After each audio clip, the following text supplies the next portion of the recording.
इनमें आज सिंचाई हो रही है। पूरे मध्य प्रदेश में आज मैं बता रहा हूं आपको 66,000 करोड़ की योजनाएं और हमने स्वीकृत किए 30,000 करोड़ की योजनाओं पे इस साल काम प्रारंभ हो रहा है। अब यहां चाहे नई गढ़ी हो, चाहे पंडित जी त्योंथर हो, श्यामलाल जी सिमरिया भी हो, चाहे देवराज जी का क्षेत्र हो, कोई का क्षेत्र नहीं बचेगा। कह दो बिंद के कोने कोने में जाके ये भारतीय जनता पार्टी की सरकार हर खेत तक पानी पहुंचाने में कोई कसर नहीं छोड़ेगी। और आज उसी का परिणाम पूरे प्रदेश में हो रहा है। कोई संभाग नहीं छूटा है। ग्वालियर चंबल हो, विंध्य बुंदेलखंड हो, बुंदेलखंड वासियों, प्रधानमंत्री जी को भी मैं हृदय से धन्यवाद देता हूं। 44,000 करोड़ रुपए की कैन बेतवा योजना जोड़ने की बन गई हमारी। जल्दी टेंडर होंगे और लगभग 20 लाख एकड़ जमीन में सिंचाई करेंगे हम। 20 लाख एकड़ जमीन में। मैं जानता हूं किसान भाइयों, सूखी खेती में क्या रखा है। कई बार जितना बो के आओ उतना काटने की स्थिति नहीं बनती, लेकिन खेतों में अगर सिंचाई होती। आज रीवा देख लीजिए, रीवा उदाहरण है। रीवा का विकास आप देख लीजिए, लेकिन केवल सड़कों का विकास नहीं हुआ है, केवल फ्लाईओवर नहीं बन रहे। आप रीवा के मकान देख लीजिए, रीवा की दुकान देख लीजिए, रीवा में नई चमक नजर आ रही है। और इसका कारण है कि फसल अच्छी हो रही है, तो किसान के पास पैसा आ रहा है, फसल बेचता, पैसा आता है, और वो पैसा लेके बाजार में जाता है, तो व्यापारी की दुकान चलती है। व्यापारी की दुकान चलती है तो कारखाने का माल उठता है, कारखाने का माल उठता है तो पूंजी का निर्माण होता है, और पूंजी का निर्माण होता है तो नए कारखाने खुलने लगते हैं। विंध्यवासियों और मध्य प्रदेश वासियों, आज मध्य प्रदेश की विकास दर 19.7% है। देश में, हिंदुस्तान में सबसे ज्यादा विकास दर है तो अपने मध्य प्रदेश की है। और उसका एक बड़ा कारण किसानों के हाथ में ज्यादा पैसा आना है। और इसलिए सिंचाई की योजनाएं, चारों पांचों चीजें हमने की है।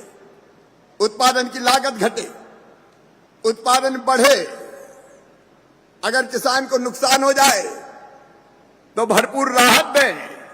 मध्य प्रदेश के किसान बहनों और भाइयों, चौथी बार में मुख्यमंत्री बना तो कहते हुए तकलीफ होती है।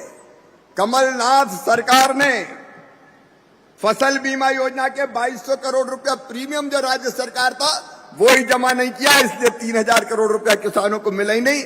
मैंने मुख्यमंत्री बनने के बाद सबसे पहला फैसला यह किया, उस कोरोना की कड़की में 2200 करोड़ रुपया निकल के प्रीमियम का जमा किया और किसान के खाते में वो 3,000 करोड़ रुपया पहुंचाने का काम किया।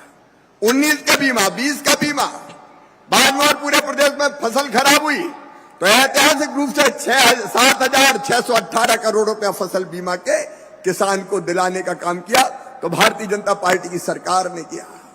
अब कमलनाथ तो एक धोखा और देके गए थे, कर्जा माफ, 2 लाख का सब तक माफ, सबका माफ। और बाद में हालत ये हो गई कि कर्जा माफ तो हुआ नहीं, डिफाल्टर और हो गए, ब्याज की गठरी सर पे चढ़ गई, लोग परेशान हैं। और से रीवा की धरती से मैं मध्य प्रदेश के सब किसानों को कहना चाहता हूं, कमलनाथ और कांग्रेस जो ब्याज की गठिया कर्जा माफी के नाम पर तुम्हारे सर पे छोड़ के गई है, उस ब्याज की गठरी को मामा हटाएगा। मैं ब्याज भरवाऊंगा ताकि किसान को डिफाल्टर ना रहना पड़े। चारों तरफ ऐसा आलम कर दिया उस समय कि अच्छे खासे किसान जो रेगुलर पैसा दे रहे थे उनको परेशान कर दिया। ये धोखा देने वाली कांग्रेस की सरकार कभी किसानों का कल्याण नहीं कर सकती। अब इस साल गेहूं के अच्छे रेट मिले, बाकी चीजों के दाम भी अच्छे हैं, लेकिन भारत की जरूरतों को देखते हुए, क्योंकि जिस ढंग से दुनिया में गेहूं की मांग है, हमने तय किया कि अपने गरीबों को देने के लिए गेहूं हमारे पास चाहिए, तो गेहूं का पर्याप्त भंडार भर के रखो। और इसलिए ये लगा कि जितनी तेजी से गेहूं जा रहा उतनी तेजी से अब जाता रहा, तो भारत सरकार को लगा कि अपने देश में कहीं गेहूं की कमी नहीं हो जाए, क्योंकि अपन को भी तो फ्री में राशन देना कि नहीं देना, गरीबों का भी देना है। देखो भैया, ये सरकार किसानों से खरीदती है, आपको पता है 2000 रुपया से ज्यादा पर क्विंटल, और गरीबों को 5 किलो तो फ्री में ही मिलता है और 5 किलो 1 रुपया किलो मिलता है।